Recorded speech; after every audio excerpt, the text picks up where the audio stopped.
If you are thinking that you are the person that already has everything you need and nothing will be able to surprise you, what if I tell you that you still don't have custom sponge foam ear pads for your AirPods Pro in black color?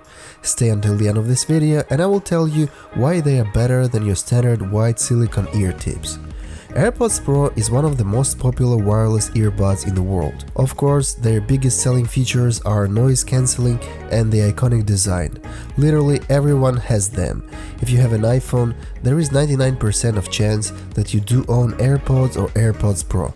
Recently, Apple released AirPods Pro 2nd generation with an even better noise reduction algorithm.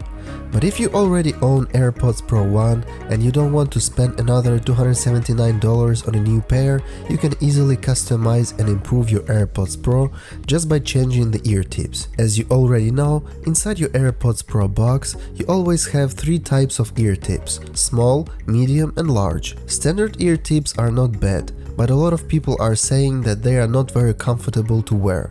Some time ago on AliExpress.com I found sponge foam ear pads for AirPods Pro in black color, and I ordered them.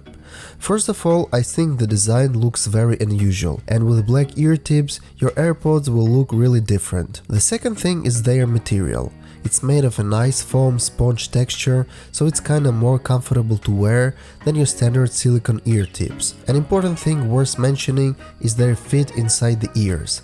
I'm running quite often with my AirPods Pro and sometimes they are slipping out of my ears. Since I changed my ear tips to these custom ones, I never had this issue again.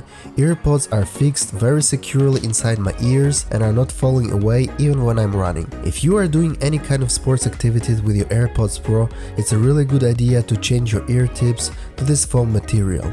Obviously, by changing the ear tips you will not be able to improve the sound quality, but when it comes to noise cancelling, I would say that foam material isolates 10 to 15% better than the standard silicone. Anyway, I think this is quite an interesting product, and if you want to try them on your own, I will leave a link in the description of this video so you will be able to purchase them as well. These custom ear tips are not very expensive, just under $5, shipping included, so why not try them out? Thanks for watching. If you liked this video, please give it a like and subscribe to my YouTube channel. Don't forget to check out my other videos on my channel as well. See you later on YouTube. Bye bye.